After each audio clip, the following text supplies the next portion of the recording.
Muito boa noite, irmãos. Saúde a igreja com a graça e a paz do Senhor. Você também que está nos assistindo, muito boa noite. Vamos abrir as nossas Bíblias no Salmo de número 100. Salmo do número 100.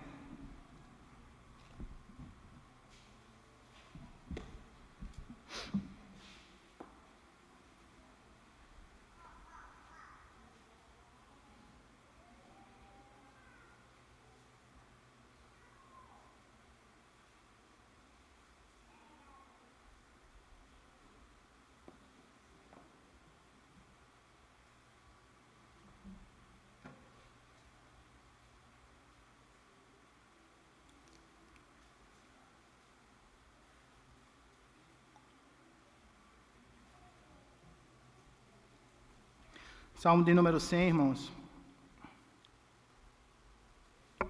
intitulado Salmo de Ação de Graças. Esse é um salmo que constantemente nós cantamos aqui, louvamos esse salmo. Então assim diz o salmista: Celebrai com júbilo ao Senhor toda a terra, e servi o Senhor com alegria, apresentai-vos diante dele com cânticos. Sabei que o Senhor é Deus, foi Ele quem nos fez e dele somos. Somos o seu povo e rebanho do seu pastoreio. Entrai por suas portas com ações de graças, e nos seus átrios com hinos de louvor.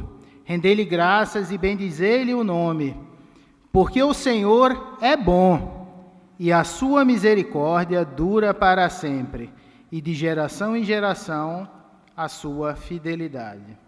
Amém. Vamos orar mais uma vez, irmãos. Senhor e meu Deus, tem misericórdia de mim, Senhor, que sou pecador e não sou digno de amarrar as correias, Senhor, da tua sandália. Mas dai-me mais graça, meu Deus, que teu Santo Espírito possa guiar as palavras da minha boca e que eu possa, meu Deus, ser fiel à tua Santa Escritura. É tudo que eu te peço e te agradeço, meu Deus. Em nome de Jesus. Amém. Irmãos, Salmo 100, ele é o único salmo na Bíblia que contém esse nome, Salmo de Ação de Graças. E não foi um nome dado, ou um título dado pela Sociedade Bíblica, enfim. O próprio Salmo já foi intitulado assim, Salmo de Ação de Graças. Ele faz parte do 4º livro do Saltério. Pela manhã, nós vemos o presbítero Gutenberg pregou o Salmo 63, faz parte do 3º livro do Saltério. Esse faz parte do 4º livro do Saltério, contendo 17 salmos entre o Salmo 90 e 106. Ele é chamado por alguns comentaristas, né, esse livro do Saltério, o 4º livro, é chamado por alguns dos comentaristas de cânticos poderosos a Deus. Né, nesse salmo, porque o salmista, nesse grupo de salmos, realmente, ele canta sobre o poderoso reinado de Deus, sobre as poderosas obras divinas da criação, da redenção. E ainda assim, irmãos, esse salmo, ele faz parte, o Salmo 100, ele fecha um ciclo de salmos dentro do 4º livro, que são salmos especificamente que falam da exaltação ao Rei, ao Deus Yahvé, né, o Todo-Poderoso, o nosso Deus. E ainda a título de curiosidade, esse Salmo 100, ele foi o salmo, um dos primeiros hinos cantados no Saltério de Genebra. Lá nos cultos da igreja de João Calvino, esse foi um dos primeiros salmos cantados nessa igreja. E aí a gente pensa num salmo de ações de graças. Para nós, talvez esse termo ação de graça não seja um termo muito comum na cultura brasileira. Mas para alguns estudiosos, alguns comentaristas, a gente pensando na época que esse salmo foi composto, ou o povo de Israel entoando esses salmos, alguns comentaristas, eles supõem que esse salmo ele tenha recebido esse nome de ações de graças, porque ele foi peculiarmente adaptado, ou se não, projetado para ser cantado no acompanhamento dos sacrifícios de ações de graça no templo de Salomão, no tabernáculo. E, principalmente, fiquem mais evidências quando o templo foi reconstruído ali por Zorobabel, no tempo do profeta Ageu e Zacarias, onde realmente o povo de Israel, ali um pequeno remanescente que veio do cativeiro, eles começam a louvar a Deus e entoar ali, fazer sacrifícios de ações de graças, e realmente a primeira frase do hino, desse hino, ou o primeiro versículo desse salmo, ele nos fala que celebrai com júbilo ao Senhor toda a terra. E a gente pode imaginar um pequeno grupo ali que volta do cativeiro, talvez aí da ordem de 50 mil pessoas, conclamando a toda a terra, aqueles grandes impérios que estavam ali, medo-persas, até entre outros, para clamar com júbilo ao Senhor. Então a gente ainda vê, irmãos, que esse salmo,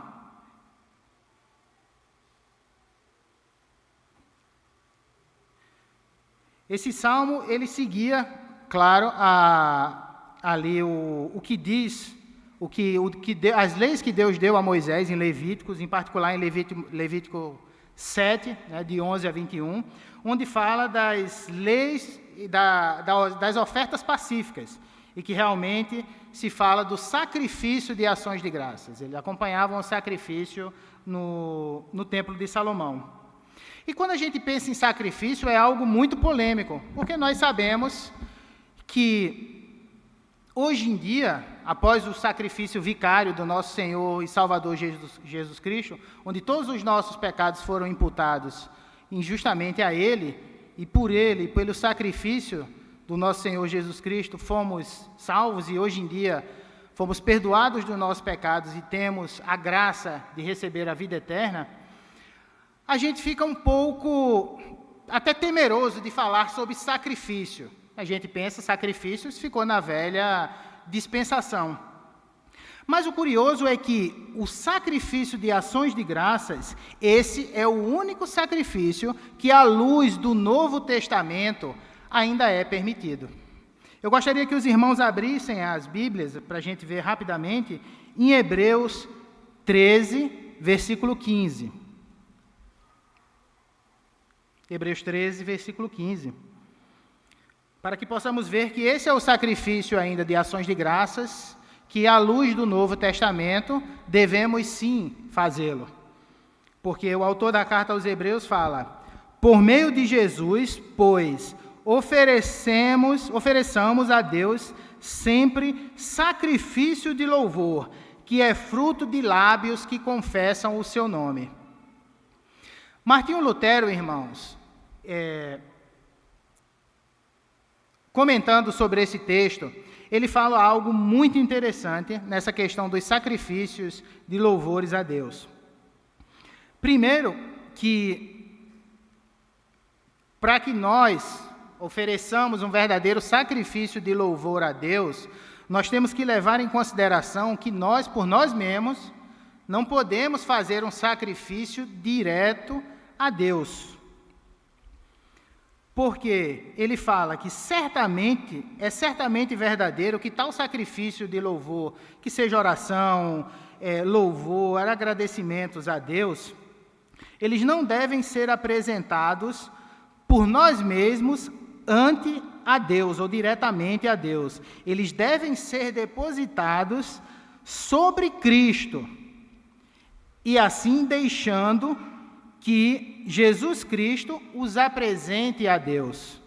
E Martinho Lutero complementa o versículo falando: ofereçamos a Deus sempre o sacrifício de louvor, que é fruto de lábios que confessam e louvam a Deus. E tudo isso por meio de Cristo, o qual também é sacerdote, porque intercede por nós no céu e recebe a nossa oração como oferta, tornando-a agradável a Deus. Como também podemos ver aí, Em Romanos, Paulo fala isso em Romanos 8:34, bem como o autor a Hebreus também cita em Hebreus 9.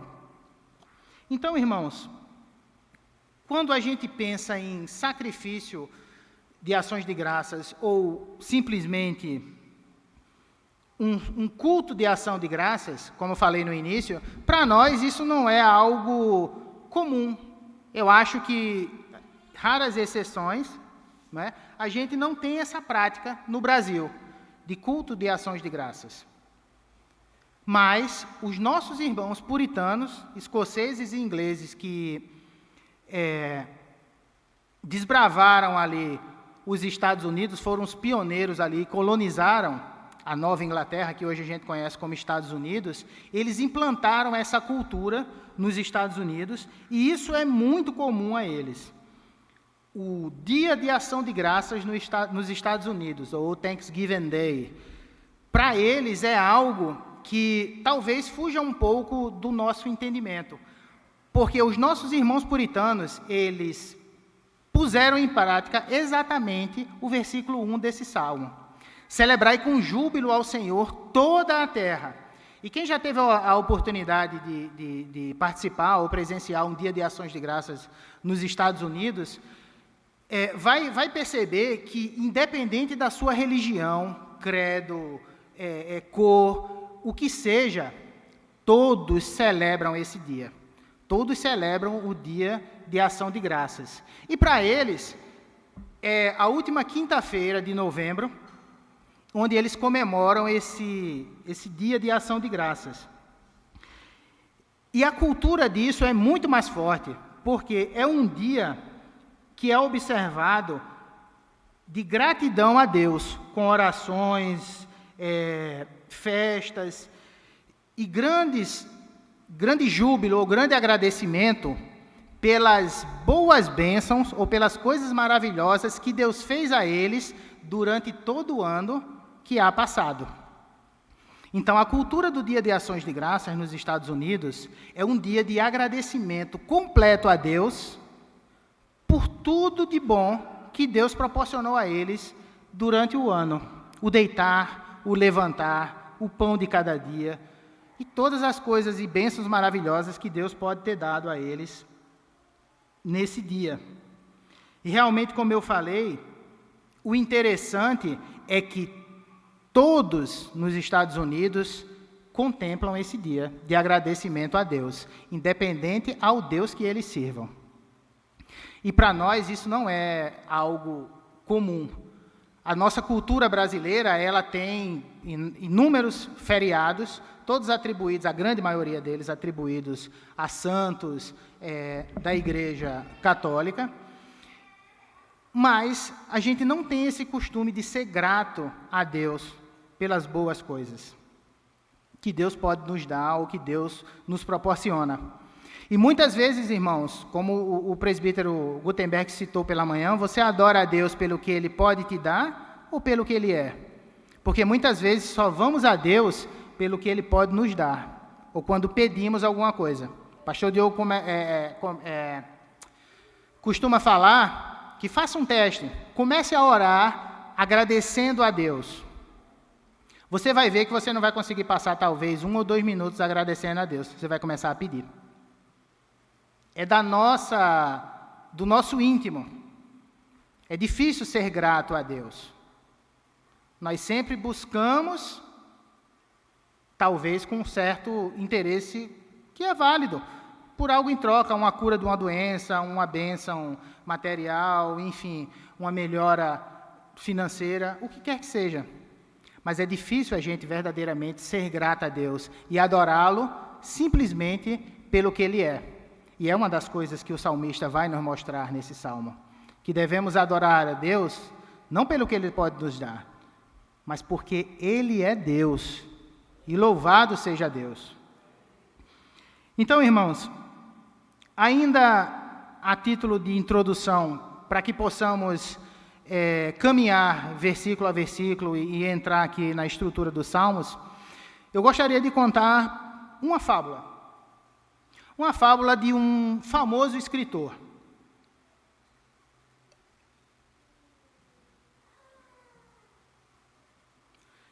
Então, diz assim: um certo dia, um famoso escritor, justamente na virada do ano, a qual passamos há pouco tempo, ele, sentado na sua sala de estudos, ele começa a refletir um pouco, pensar sobre a vida, e aí ele resolve escrever o seu diário pessoal.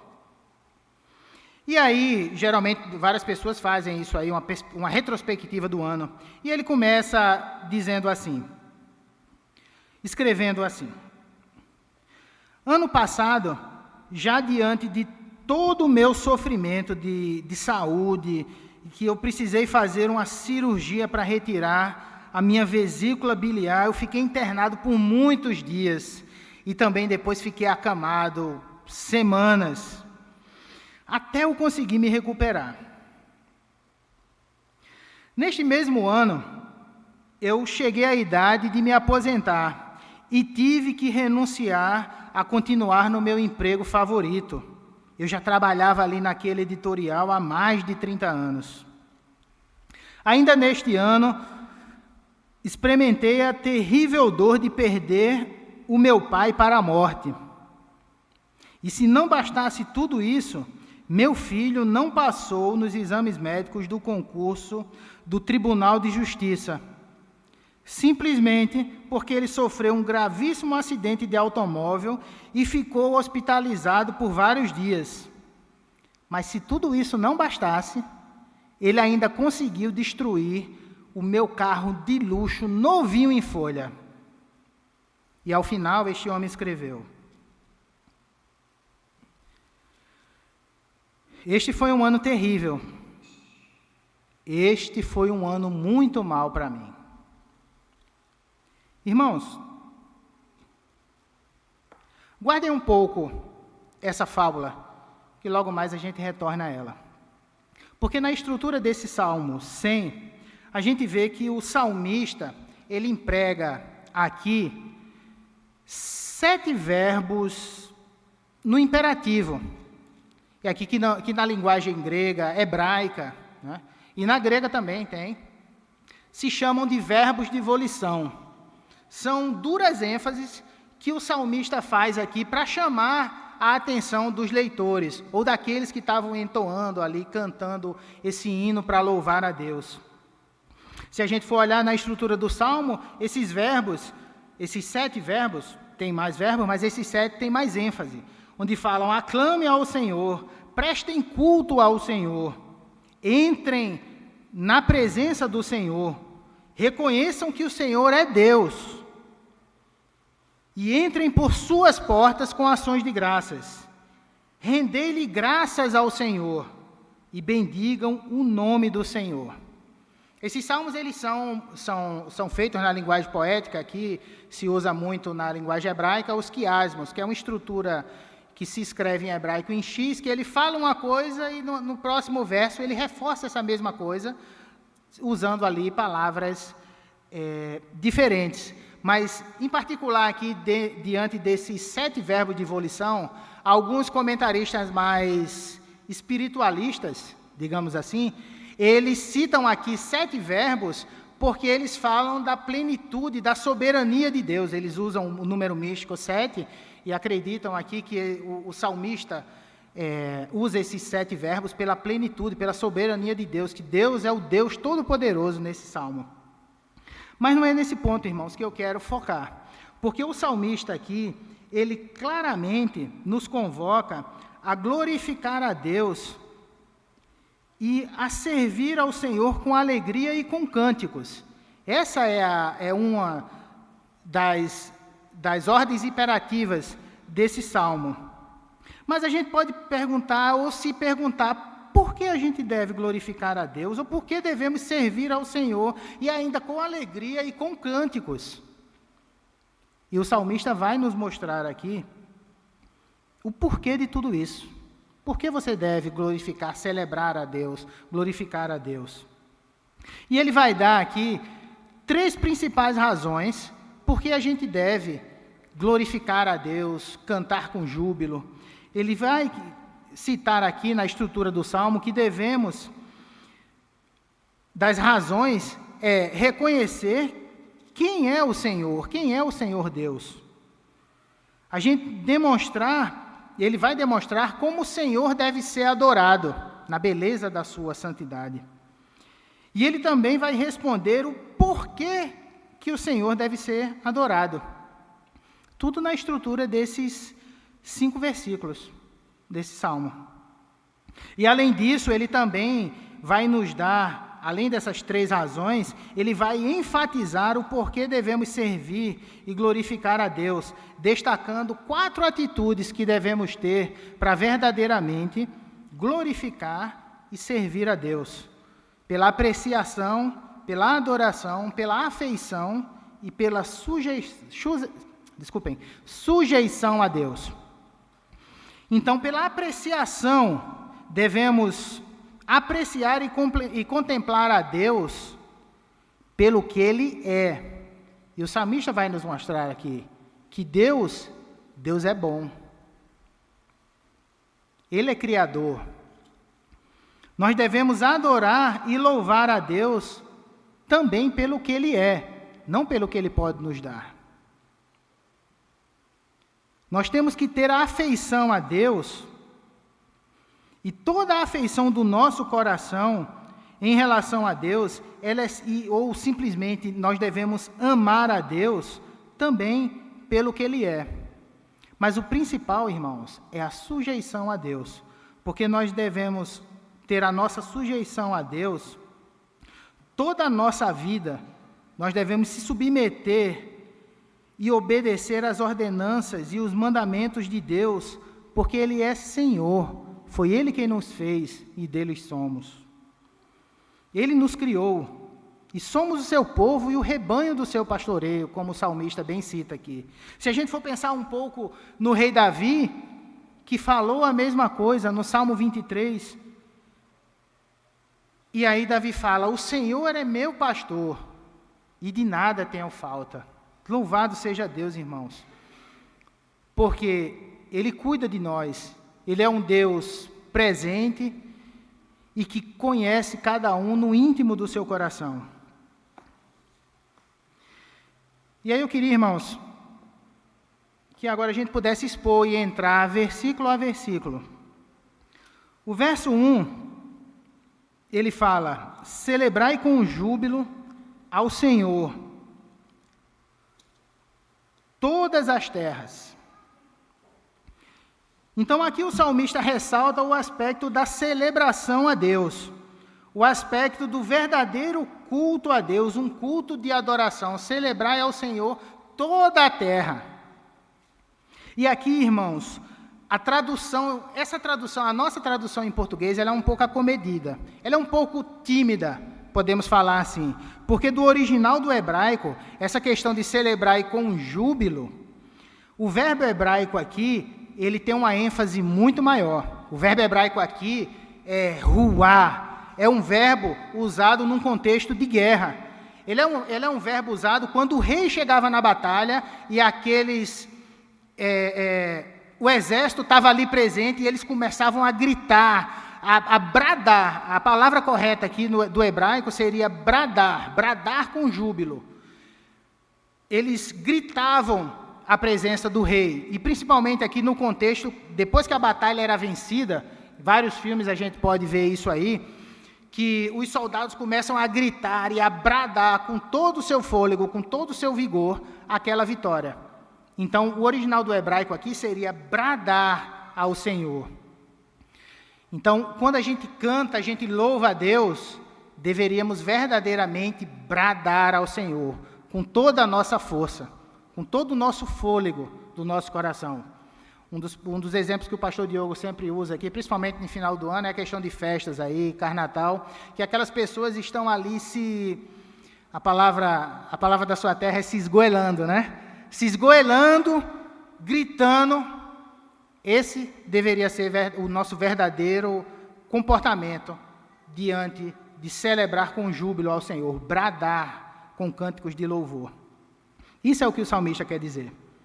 E ele continua no versículo 2, falando, servir ao Senhor com alegria, apresentai-vos diante dele com cânticos. Então o salmista ressalta aqui o aspecto do serviço, do servir ou do serviço ao Rei dos Reis, ao Senhor dos Senhores. E também o aspecto aqui da sujeição a Deus, a verdadeira disposição de coração de servir a Deus e alegrar-se na presença do Senhor. Como Paulo fala lá em Filipenses 4, no versículo 4, alegrei-vos sempre no Senhor. Outra vez digo, alegrei-vos. Então esse aqui é o mesmo sentido que devemos ter aqui, que se apresentando diante de Deus, diante do nosso Senhor, com cânticos de louvor e adoração ao Rei do Universo. O versículo 3, ele continua dizendo, sabei que o Senhor é Deus, foi Ele quem nos fez e dele somos. Somos o seu povo e rebanho do seu pastoreio. Irmãos, aqui nós temos mais do que motivos para verdadeiramente louvar e engrandecer o nome de Deus. Ele é Criador, Ele nos fez, Ele continua conosco como nosso pastor. E somos dele, somos suas ovelhas e rebanho do seu pastoreio. Então o salmista demonstra aqui que tudo isso, que Deus é Criador, que pertencemos a Ele, que somos completamente dele, somos o seu povo.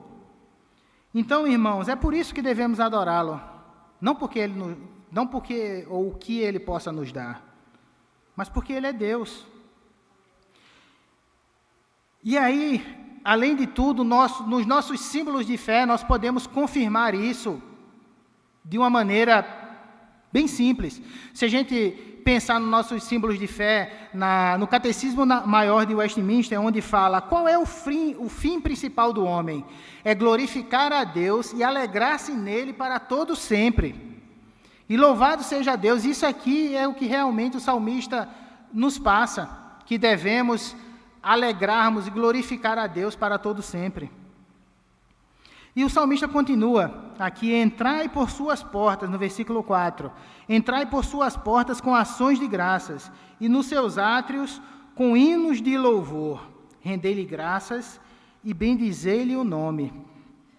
Então aqui, irmãos, o salmista, ele nos convida a entrar no lugar mais interno, mais profundo do templo. O lugar é entrar no lugar mais santo, na profundidade da intimidade com Deus. O Deus vivo e verdadeiro. Um lugar, como bem o presbítero César falou no início aqui do culto, no lugar que é o santo dos santos. Em seus átrios, no íntimo, onde só ali, só aqueles, os verdadeiros, os amigos íntimos de Deus, o sacerdote poderia entrar e não correr o risco de ser fulminado veementemente. E aqui, irmãos, eu queria fazer uma parte onde o salmista fala entrar em seus átrios, tentando associar um pouco, a gente pensar aqui um pouco do que é entrar nos átrios do Senhor. E eu gostaria de tentar fazer uma alusão aqui com a fisiologia humana.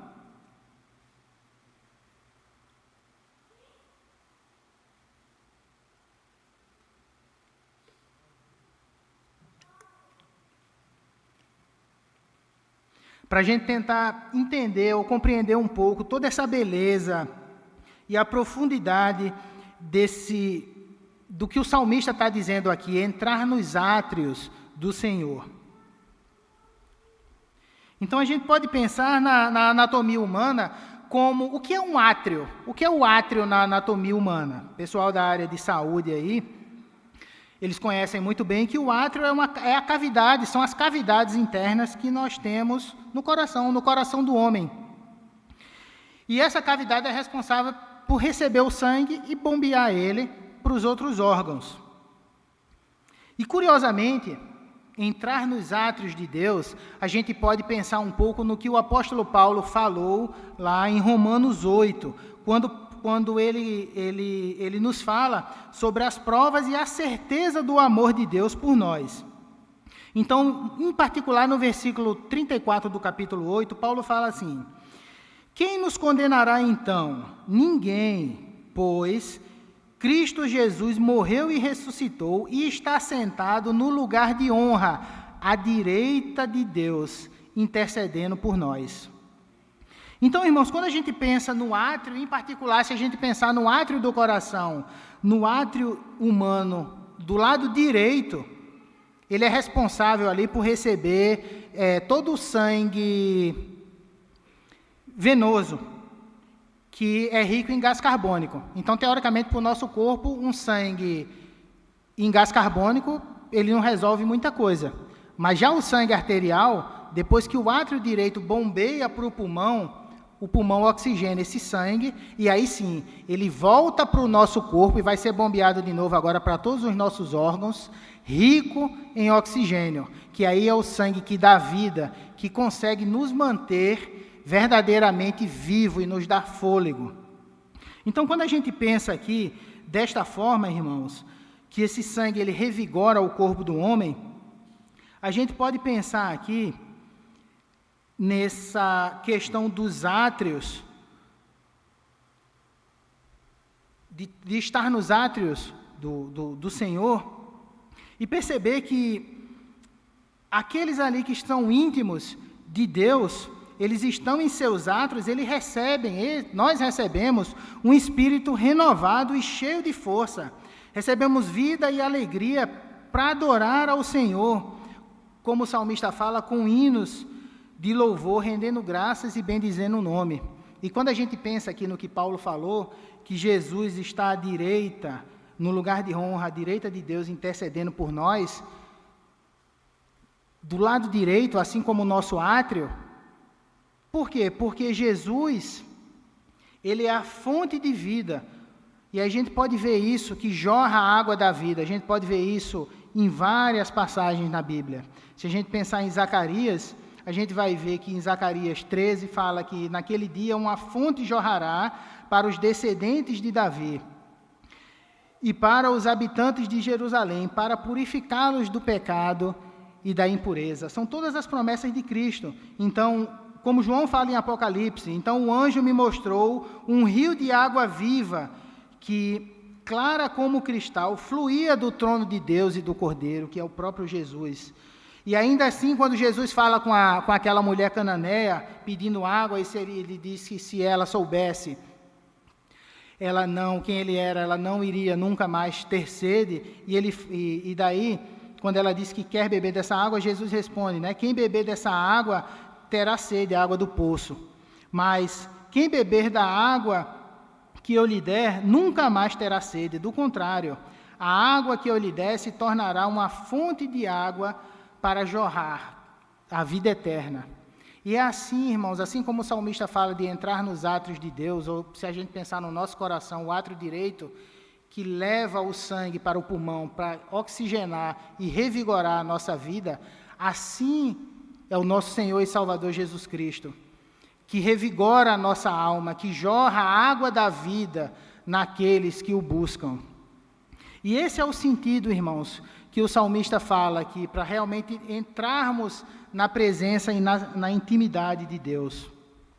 E aí a gente pensa, mas por que tudo isso? E o salmista completa, não é? Porque o Senhor é bom e a sua misericórdia dura para sempre, e de geração em geração a sua fidelidade. Irmãos, nessa declaração aqui do salmista, nós podemos contemplar aqui as duas maiores promessas do cristianismo para o povo de Deus, né? Ou, em outras palavras, como o próprio rei Davi cita no Salmo 23, no final do Salmo, ele fala: fidelidade e misericórdia certamente me seguirão por todos os dias da minha vida, e habitarei na casa do Senhor para todo sempre. Louvado seja Deus. Então, essas são as maiores promessas, irmãos, que Deus nos dá através do seu Filho Jesus Cristo. E a gente pode continuar pensando, será que nós amamos a Deus por aquilo que Ele verdadeiramente é? ou apenas por aquilo que Ele pode nos dar?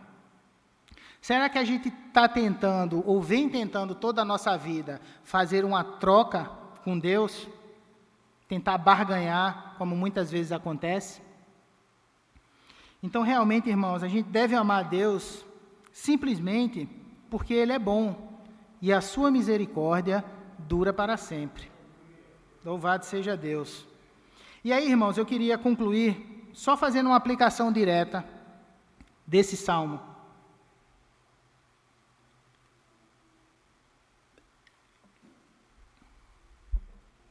Vocês lembram lá do escritor?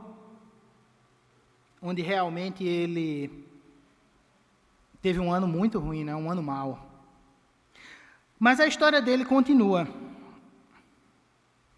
E aí esse homem, após ele escrever esse diário dele, começa a entrar na virada do ano, ali meia-noite, e ele vai para a janela e ele fica contemplando ali os fogos e olhando para o tempo com os pensamentos vazios. E aí, de repente, a esposa dele entra no escritório, vê aquele homem com o olhar compenetrado, pensando na vida e os fogos, e ela vai, olha assim na escrivaninha dele e vê lá o diário, o que estava escrito. Aquela mulher não fala nada, ela sai, e de repente, depois de um tempo, ela volta, e aquele homem continua lá, pensando na vida, pensando no ano mau que ele teve. Aí essa mulher vai e põe um papel, ela escreveu um papel e põe junto com as coisas dele. E sai sem falar nada.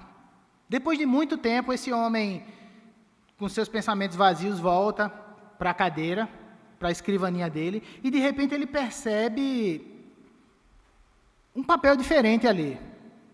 E aí ele pensa, o que será que está acontecendo? Quem pôs esse papel aqui? E aí ele senta na poltrona e começa a ler aquele papel. E assim estava escrito o que a mulher dele pôs no papel.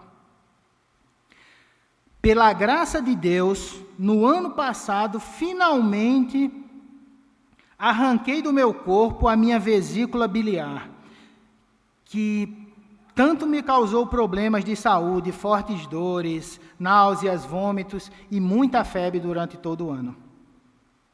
Pela misericórdia de Deus, completei 65 anos com muito boa saúde. Consegui me aposentar e me retirar do ambiente tóxico do meu trabalho.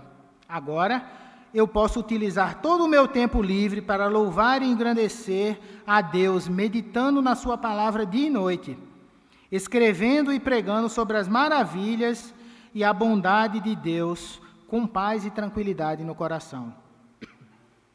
Louvado seja Deus, que ainda este ano, meu pai, com 95 anos, sem depender de nada e sem nenhuma complicação de saúde crítica,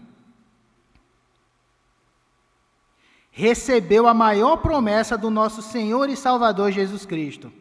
Ele recebeu a coroa da vida, que está escrita lá em Tiago 1,12, a qual o Senhor prometeu aos que o amam, e agora ele tem a honra de descansar nos braços do Criador.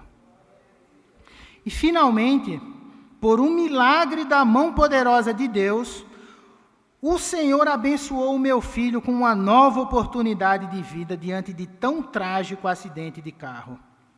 Meu filho continuou vivo e sem nenhuma sequela. E, ao final, ela escreveu, esse ano foi maravilhoso. Este ano foi uma bênção.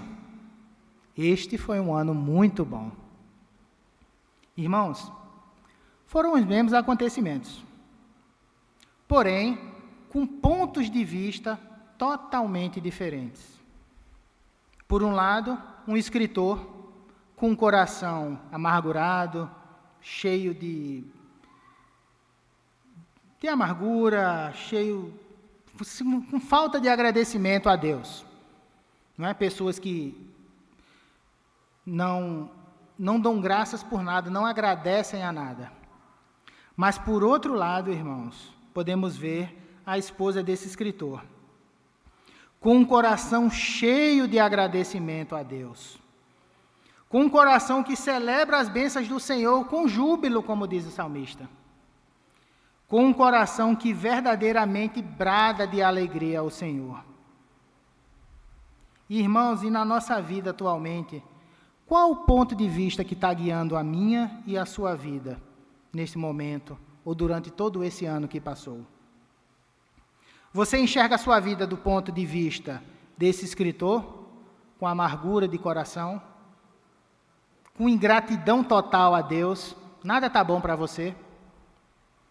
Ou você enxerga do ponto de vista da esposa dele, reconhecendo a todo tempo a graça e a misericórdia de Deus, com um coração completamente agradecido a Deus, e que celebra ao Senhor com júbilos e cânticos de adoração? Então, irmãos, essa noite nós temos a escolha, e essa escolha é minha ou sua. Que possamos verdadeiramente celebrar ao Senhor, com júbilo, com cânticos, com singeleza, irmãos, de coração. E que possamos ser gratos a tudo que Deus fez por nós. E ainda assim, se Ele não fizer nada por nós, nada do que pedimos, nós devemos lembrar que, na nossa oração, assim como Cristo, no Calvário, Senhor, eu preciso disso, ou eu quero isso. Se possível, afasta de mim esse cálice, mas que seja feita a tua vontade. Porque, como diz um cantor, né, se ele fizer, ele é Deus. Mas se ele não fizer, ele continua sendo Deus.